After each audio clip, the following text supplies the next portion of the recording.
While she lives, Orin will continue to terrorize us, and soon she will make good on her threats. She thinks we are weak, afraid, vulnerable. We need to prove her wrong.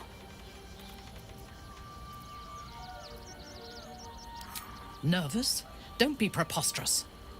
I am on alert, as you should be too, given who hunts us. I have faced Orin before, and she left scars on me that will never heal.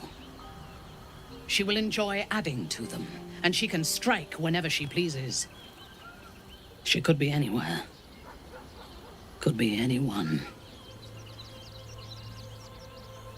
Despite her protestations to the contrary, it is clear that Minthara is afraid.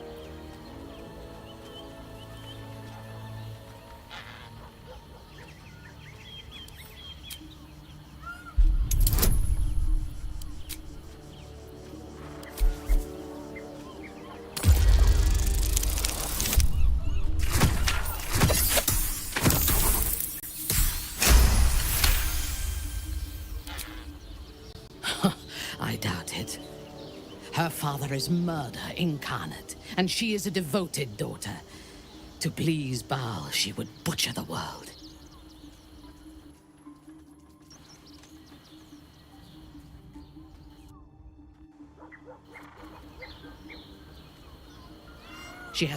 We need to watch over each other, now more than ever.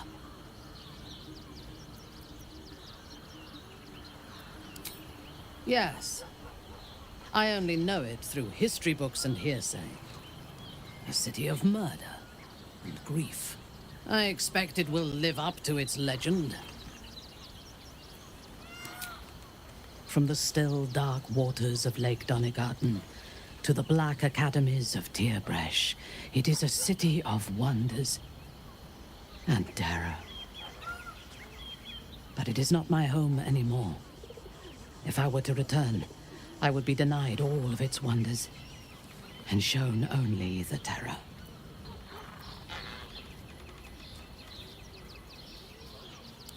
I am a daughter of Menzoberranzan's most ancient and powerful house, the Bainray. I lived a life of privilege and danger.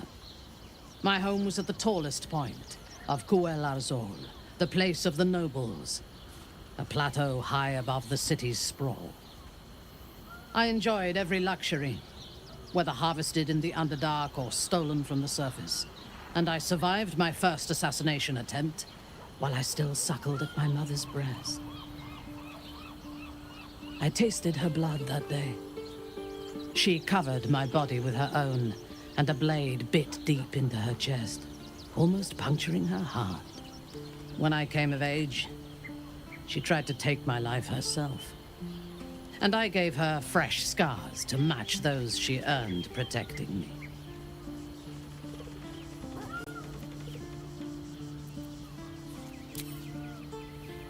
Yes.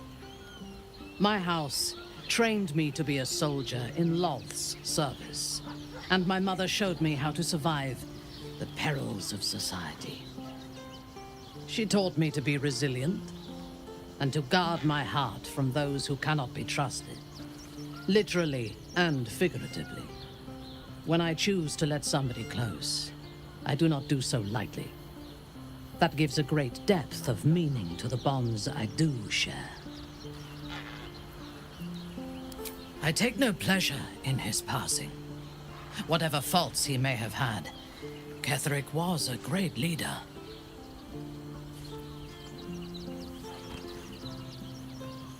Of course. He ruled Moonrise for centuries. That in itself deserves respect. I believe he was an honorable man, but the gods used him as their plaything. First, Shah and her sister, then the three behind the Absolute. I sympathize.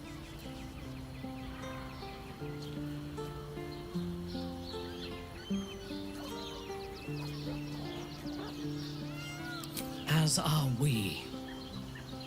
And if the coming battle breaks us, I hope that someone will mourn our passing, despite the bodies we have left in our wake. A true soul came to my city preaching a message of togetherness, accompanied by 2 novices. Menzoberranzan is not fertile ground for such messages. I killed them and hanged their bodies in my garden.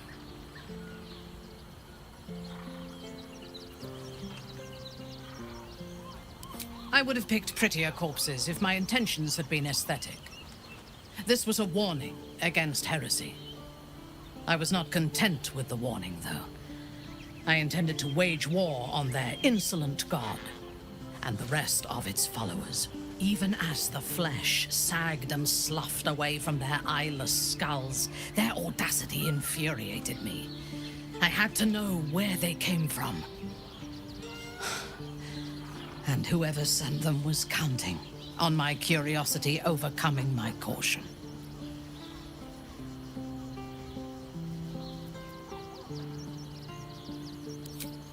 In a manner of speaking, I did. The dead cough up their secrets just as well as the living. All it took was a simple act of necromancy, and the corpses told me where I needed to strike.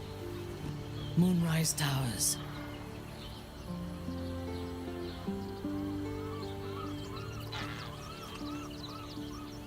It is never safe to point out my shortcomings, Iblith.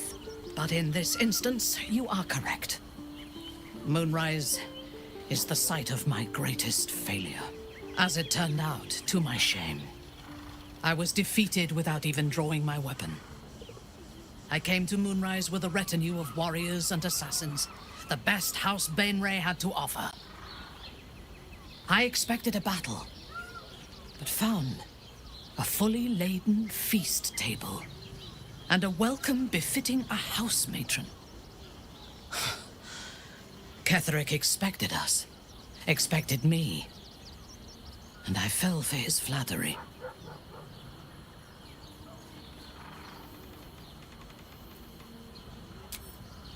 I recognize my flaws.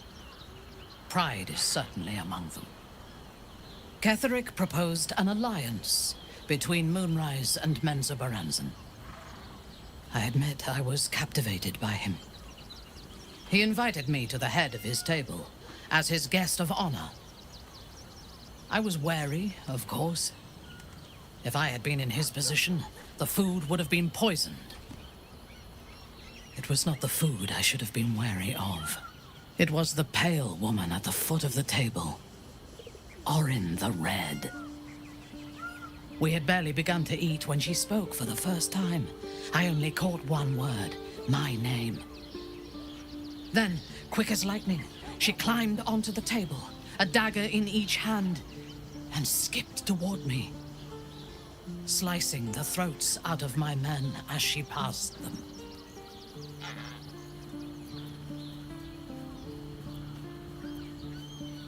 If it had been an option, I would have. Ketheric held me still, his hand on my shoulder, the grip tight enough to crack the bone.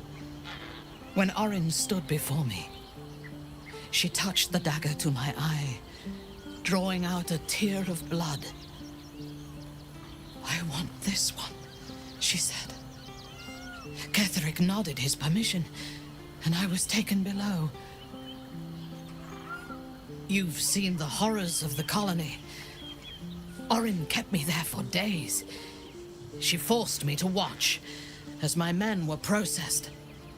Some for food, others as thralls. And then she placed the tadpole in my eye herself.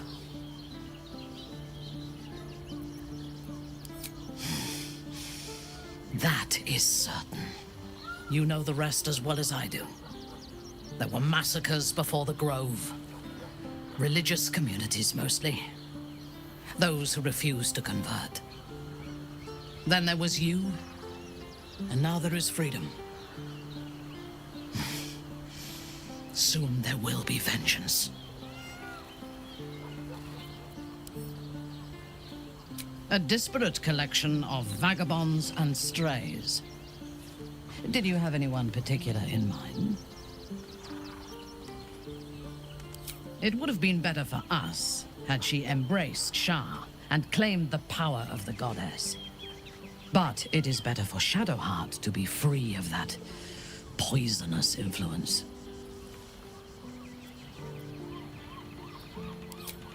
The very concept of Sharan worship is self-indulgent.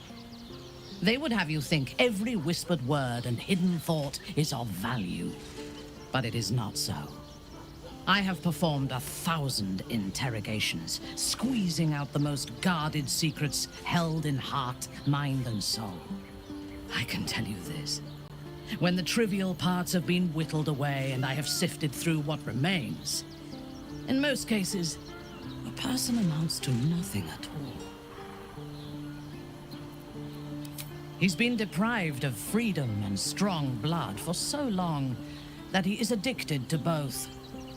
While those addictions have their hold on him, he is still a slave.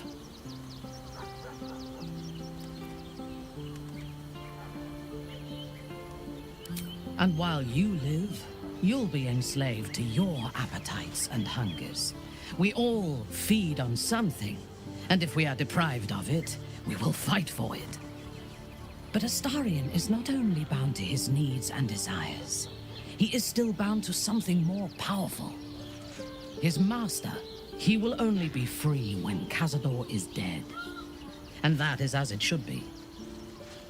When the time comes, we must hope that he does not only take Cazador's long life, but the power that has sustained him as well.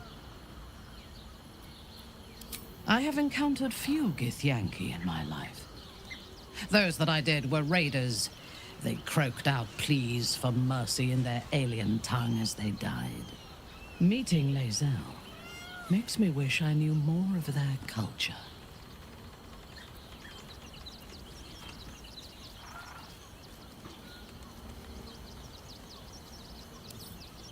I did.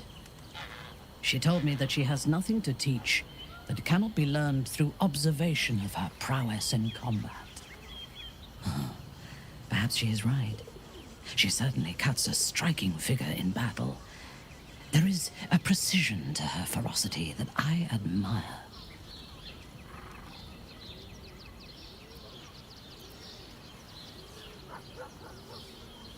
To one who only sees the surface of things, perhaps. You should look deeper. There is a fanaticism in the Lolth-sworn that lends itself to chaos. They turn their blades on one another as readily as on outsiders. The Gith have stricter hierarchies and stronger commitment to a single cause. Some, like Lae'zel, question that cause. But even so, she retains the discipline of her training. He is exceedingly self-righteous. Amusing, considering he bound himself to a devil.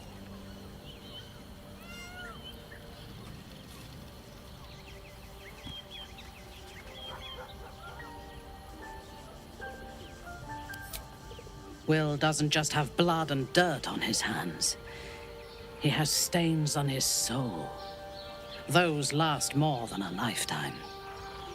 It is as it should be. Purity of soul and deed will not help us to survive the Absolute. I would rather be allied with a warlock than the spoiled son of a noble who has more experience with diplomats than devils. I have never known anyone so ferocious and unassailable in battle, and yet so fragile and impermanent in their very being. I often think of mortality as a curse. In time, all that I am and all that I have known and learned will be lost. In time, our cities will be dust. Karlach does not seem to have such anxieties. Perhaps because she cannot afford to. She exists in the moment. And she will burn out and be gone in a moment. There is something very beautiful about that. She is intelligent, strong, and capable as both a leader and a fighter. An impressive woman. It is a shame that she devotes all of her talents and experience to the futile cause of the Harpers. Their devotion to preserving balance is pathetic.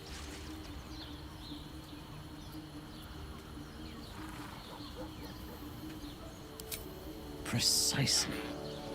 Preservation and balance are an excuse for inaction and stagnation.